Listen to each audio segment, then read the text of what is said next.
दोस्तों नमस्कार, मैं संदीप आपका स्वागत करता हूं आपके अपने चैनल दीप ऑनलाइन सर्विसेज में।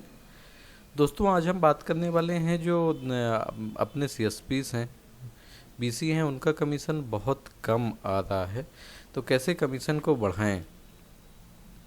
दोस्तों सबसे पहली प्रॉब्लम जो आ रही है सर्वर की। दोस्तों सर्वर की प्रॉब्लम तो आएगी ही, और जब से लगभग मैं जो काम कर रहा हूँ 2013 से, तो हमेशा कभी कुछ ना कुछ प्रॉब्लम आ ही रही है। तो दोस्तों अब जो प्रॉब्लम आ रही है उससे बिल्कुल ना डरें, अपने काम को आगे बढ़ाएं। अभी जो अकाउंट ओपनिंग की समस्या आ रही थी उसके लिए मैंने भी एक वीडियो बनाया है, आप पिछले वीडियो में चेक कर सकते हैं। तो प्रॉब्लम सॉल्व हो गई है, तो आप अकाउंट ओपन कर सकते हैं। अब हम आज सिर्फ आप बात करेंगे कमीशन के लिए, तो कैसे आप कमीशन को बढ़ा सकते हैं। दोस्तों जैसे जो नया कमीशन स्ट्रक्चर आया है उसके लिए बात करते हैं। इसमें लिखा हुआ है, सबसे पहला कॉलम है एसबी अकाउंट यानी सेविंग अकाउंट जो खुलता है में इनिशियल डिपॉजिट बिलो 100 विदाउट आधार। विदाउट आधार तो ऐसे भी खाता नहीं खुल रहा है, लेकिन जो माइनर अकाउंट हैं उनके कुछ के अकाउंट खुल रहे हैं। तो अगर आप 100 रुपीज़ से कम डिपॉजिट करके, इनिशियल डिपॉजिट का जो ऑप्शन आता है उसमें 100 रुपीज़ से कम डिपॉजिट करोगे तो 0 रुपीज़ मिलेगा आपको, उसका कोई भी कमीशन नहीं मिलेगा। सेकेंड आता है account opening with initial deposit below 100 with Aadhaar. मतलब आधार के साथ में अगर आप अकाउंट ओपनिंग करते हो, अगर आप 100 रुपीज़ से कम इनिशियल डिपॉजिट करेंगे तो 5 रुपये पर अकाउंट मिलेगा। दोस्तों ये जो 5 रुपये लिखा हुआ है ये टोटल कमीशन लिखा हुआ है, इसमें बीसी का शेयर नहीं है, जो क्योंकि सभी बीसी का शेयर अलग अलग होता है, तो अपन टोटल काउंटिंग के हिसाब से बात कर रहे हैं। और SB account opening with initial deposit of RS 100 यानी 100 रुपये अगर आप डिपॉजिट करते हो तो 5 रुपये एक्स्ट्रा मिलेगा आपको। 100 रुपये से लेके 500 के बीच में अगर आप अकाउंट 100 से 500 के बीच में अगर आप जैसे चिल्ड्रंस का अकाउंट खोलते हैं तो आपको 5 रुपये मिलेगा पर अकाउंट के हिसाब से। और SB account opening with initial deposit, आप अगर 100 रुपीज़ का इनिशियल डिपॉजिट आधार के साथ में खोलते हो 100 रुपये से 500 के बीच में, तो 10 रुपये पर अकाउंट मिलेगा। जो विदाउट इनिशियल डिपॉजिट आपको 5 रुपये मिलता था वो बढ़ के 10 रुपये हो जाएगा। और अगर आप इनिशियल इसके बाद saving account SB account opening with initial deposit 500 से एबव अगर अपन करेंगे तो 500 के ऊपर 10 रुपये आपको,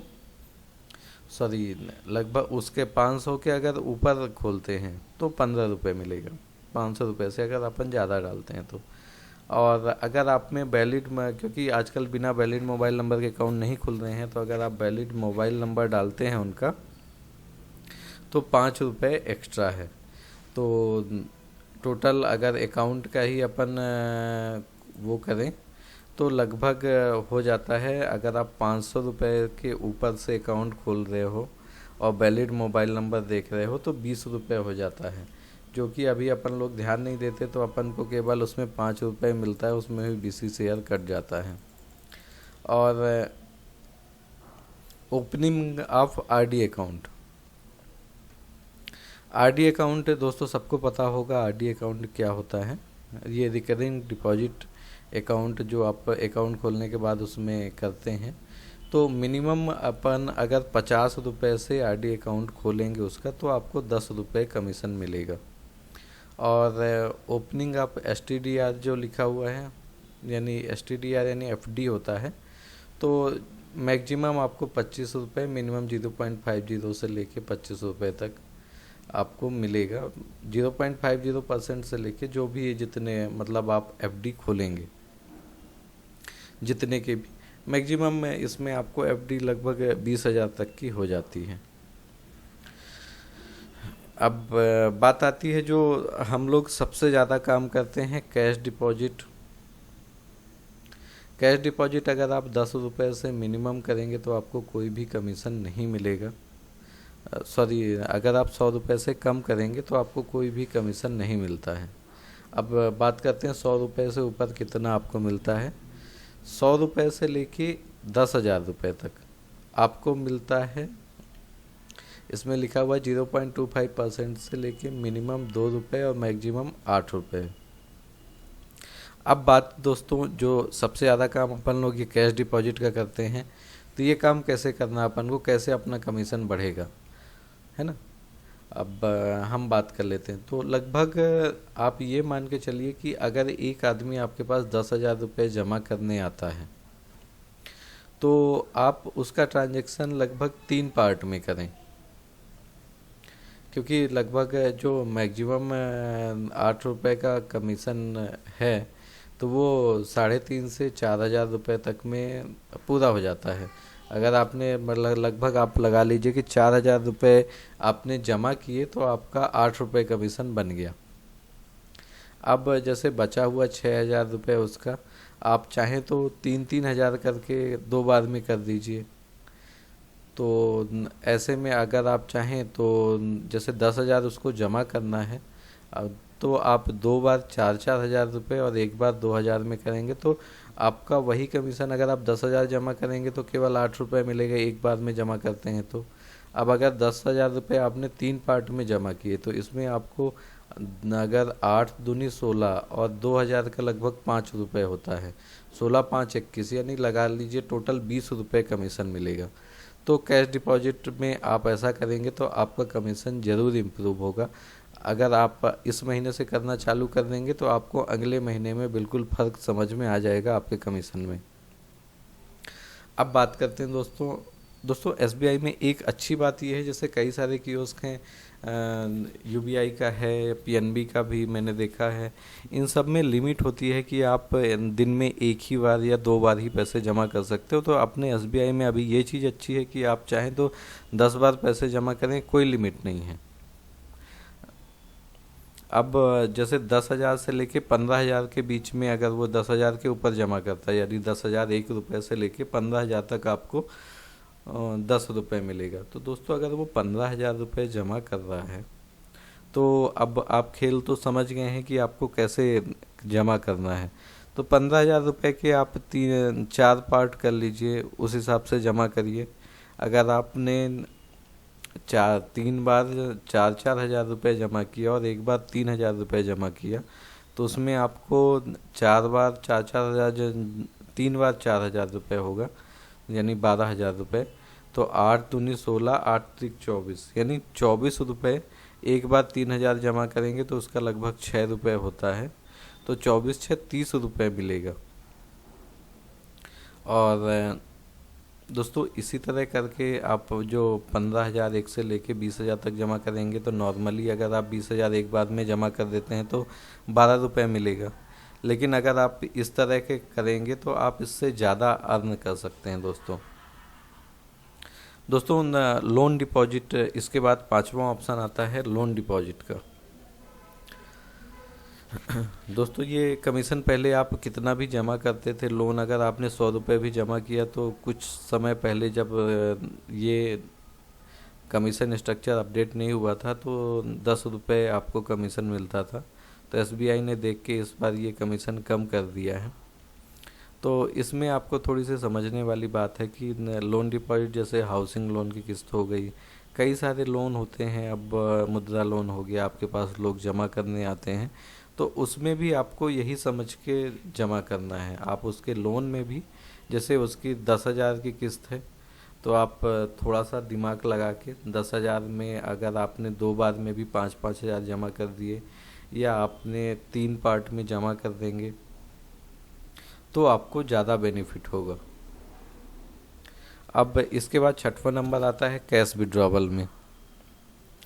कैश विड्रॉवल दोस्तों ये बहुत समझने वाली बात है। कैश विड्रॉवल आप कैसे हैंडल करेंगे। कैश विड्रॉवल के लिए दोस्तों जो आप लोगों को पता ही होगा कि 4 बार से ज़्यादा अगर कैश विड्रॉवल होता है महीने में एसबीआई में, तो 17 रुपये कुछ पैसे, उसके 15 रुपये चार्जेस रहते हैं और 2-2.5 रुपये जो सर्विस टैक्स रहता है, तो 17-17.5 रुपये कस्टमर के कट जाते हैं। तो आपको थोड़ा सा समझना होगा कि कस्टमर कैसा है, कि कई सारे लोग आते हैं, जैसे कुछ पेंशनर्स आते हैं, तो उनको महीने में एक ही बार निकालना रहता है, तो उनका आप कई पार्ट में विड्रॉवल कर सकते हैं। इसमें कमीशन मैं आपको बता देता हूँ। मिनिमम 3 रुपये से लेके मैक्सिमम 14 रुपये तक का है अगर आप 10,000 तक का ट्रांजैक्शन करेंगे, और 10,000 के ऊपर करेंगे तो 10,001 से लेके 15,000 तक में 17 रुपये, और 15,001 से लेके 20,000 तक 20 रुपये। तो अगर मान लीजिए कि कोई ऐसा कस्टमर है जैसे पेंशनर हैं, या फिर जैसे हमारे अर्बन एरियाज़ में क्या होता है कि नगर निगम के लोग आते हैं, तो उनकी 5 या 6 हज़ार रुपये सैलरी होती है, तो वो एक ही बार में पूरी विड्रॉ कर लेते हैं। कई सारे लोग होते हैं, तो जैसे अब उनका पता है, क्योंकि हमारे यहाँ का कस्टमर है कि ये महीने में एक ही बार पैसा निकालेगा या 2 बार निकालेगा, तो उस केस में अपन क्या कर सकते हैं कि उसका पैसा 2 या 3 पार्ट में निकाल लीजिए। जैसे अगर उसको 8,000 रुपये निकालना है, तो ये लगभग जो 0.5% होता है। अगर आप 100 रुपये विड्रॉ कर रहे हैं तब भी आपको 3 रुपये कमीशन मिलेगा, ये समझिएगा यहाँ पे थोड़ा सा। और मैक्सिमम 14 रुपये पहुँच जाता लगभग 3,500 रुपये तक।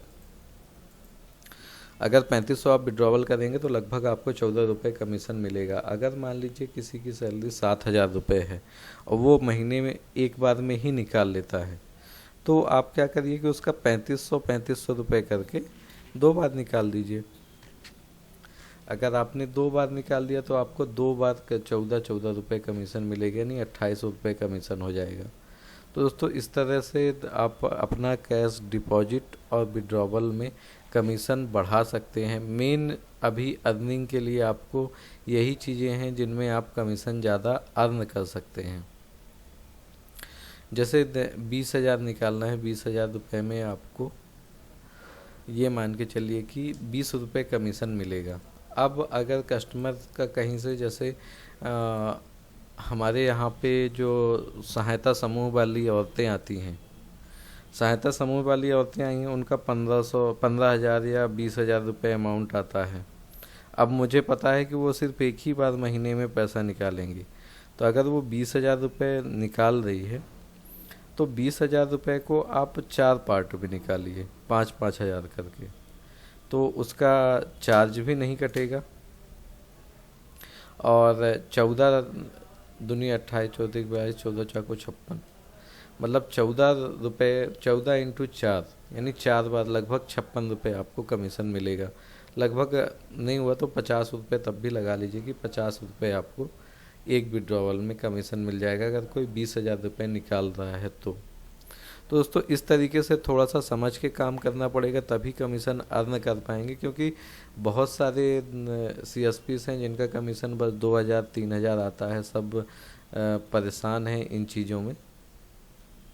तो ये चीज़ें थोड़ा सा समझने वाली हैं, क्योंकि ये कमीशन अभी 1 तारीख से, जो 1 जनवरी से ये लागू हो गया है, तो थोड़ा सा कम कर दिया है। तो मनी ट्रांसफ़र में भी कमीशन बहुत कम कर दिया है दोस्तों। पहले जैसे अब विड्रॉवल का आप समझ गए होंगे कैसे करना है, अब मनी ट्रांसफ़र की बात कर लेते हैं।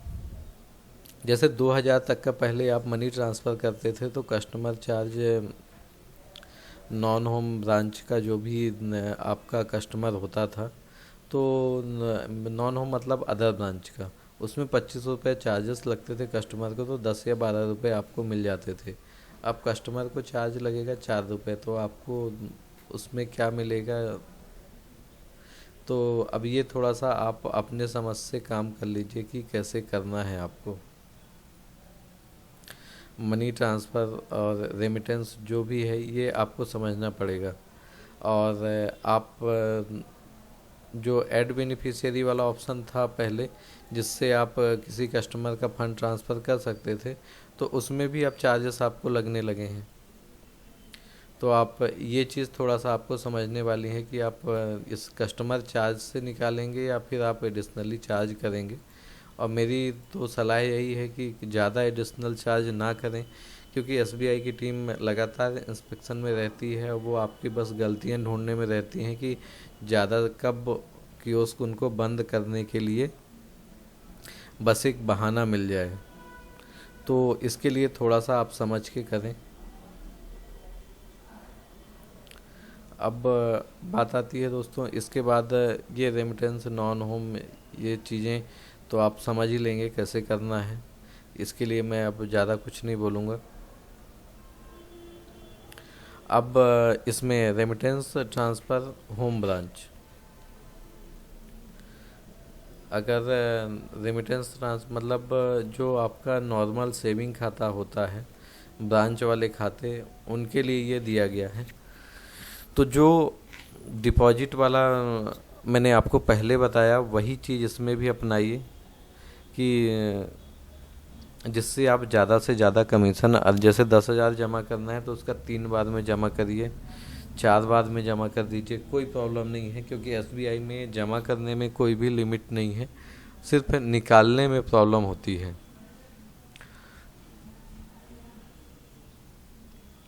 और आईएमपीएस में भी दोस्तों वही है, मनी ट्रांसफ़र जो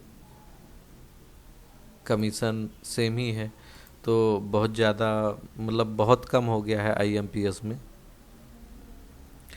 और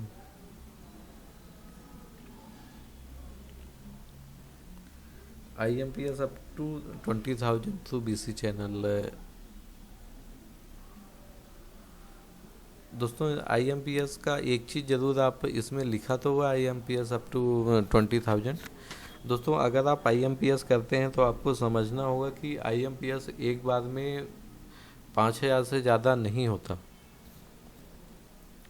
ये भी आप समझ लीजिएगा। और यहाँ पे जो इन्होंने लिखा है, ये आईएमपीएस थ्रू ये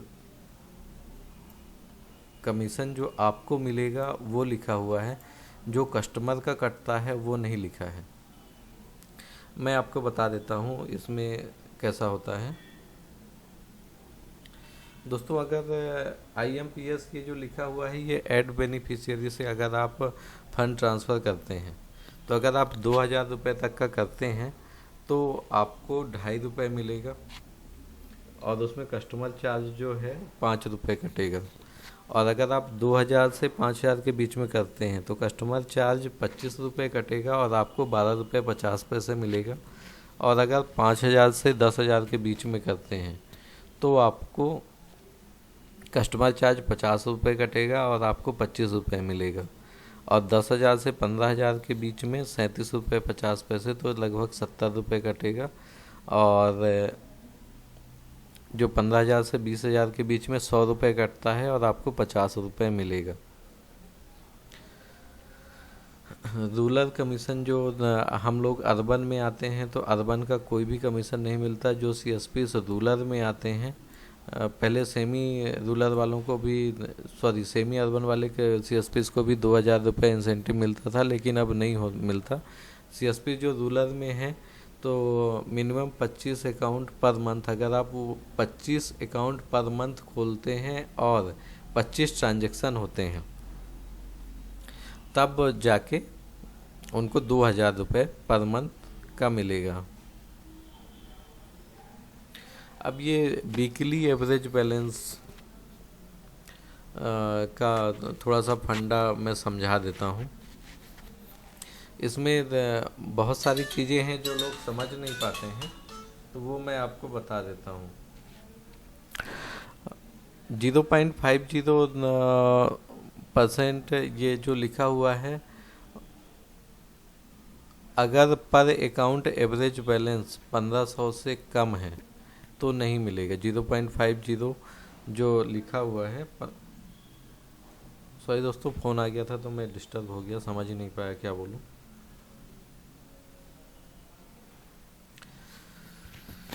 अगर 0.50% यानी मिलेगा अगर आपका 1,500 रुपये से कम है, और 1% मिलेगा अगर 1,500 रुपये से पर अकाउंट एवरेज बैलेंस। मान लीजिए अगर आपके 1,000 अकाउंट हैं तो एवरेज बैलेंस मतलब सभी अकाउंटों को मिला के आपको पर अकाउंट 1,500 रुपये से अगर ऊपर होगा तो आपको मिलेगा 1%।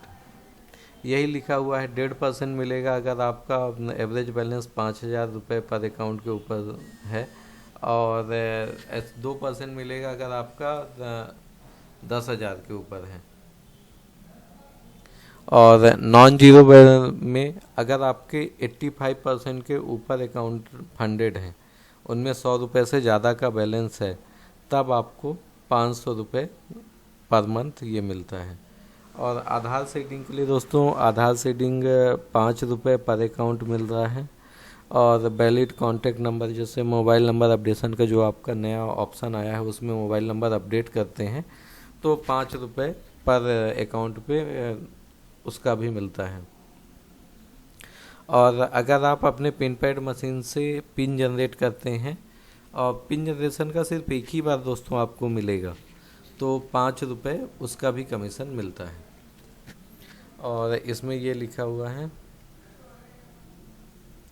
20,000 रुपये तक का आप विड्रॉवल डिपॉजिट कर सकते हैं एक दिन में एक अकाउंट में। और APS and ATM debit card से 10,000 रुपये तक का। IMPS 5-5 हज़ार करके आप भले ही 4 बार करें तब 20,000 तक, 5,000 से ज़्यादा नहीं कर सकते पर ट्रांजैक्शन IMPS में। इसमें लिखा हुआ है अभी 31/3/2018 तक आधार की कुछ कैंपेनिंग चल रही है, तो आपको 10 रुपये आधार सीडिंग पे मिलेगा दोस्तों। तो दोस्तों यही था। और एक चीज़ मैं आपको और बताना चाहूँगा अपनी तरफ से एडिशनल, जो इस पर नहीं लिखा हुआ है। अगर आप आधार से विड्रॉवल करते हैं तो आपको ज़्यादा कमीशन मिलता है एज कम्पेयर टू जो आप नॉर्मल विड्रॉवल करते हैं। तो दोस्तों आप कोशिश यही करें कि जो भी कस्टमर आता है उससे आधार कार्ड ज़रूर मंगाएं, कि जो आपका कियोस्क का कार्ड है उसके पीछे आधार नंबर लिख दें परमानेंट मार्कर से, या फिर जैसा भी आप करते हो। तो अगर आपके पास उनके पास पासबुक है तो बहुत अच्छी बात है, उसमें लिख दीजिए, तो बार बार लाने की झंझट नहीं रहेगी। लेकिन कोशिश यही करें कि ज़्यादा से ज़्यादा ट्रांजैक्शन अगर आप आधार से करेंगे तो आपको कमीशन अच्छा मिलेगा। और आधार APS का जो पूरा डेमो वीडियो मैंने एक और बनाया हुआ है, उसमें आप देख सकते हैं। उसमें मैंने कमीशन का जिक्र तो नहीं किया था कि किस किस बैंक का आप कर सकते हैं, आपके पास ऑलरेडी लिस्ट है, तो आप सभी बैंकों का APS ट्रांजैक्शन कर सकते हैं, जिससे आपको ज़्यादा फ़ायदा होगा। तो मैक्सिमम ट्रांजैक्शन अगर आप आधार से करेंगे तो आपको ज़्यादा फ़ायदा होगा। दोस्तों उम्मीद करता हूँ वीडियो आपको पसंद आया होगा। आप चैनल को सब्सक्राइब कर लीजिए, जिसमें हम आपके लिए ऐसे ही यूजफुल वीडियो लाते रहते हैं। और अगर आपको वीडियो अच्छा लगता है तो उसको ज़रूर से शेयर करें अपने BC भाइयों के बीच, कि वो ज़्यादा से ज़्यादा कमीशन अर्न कर पाएँ और अपना काम अच्छे से सुचारू ढंग से चला पाएँ। धन्यवाद दोस्तों।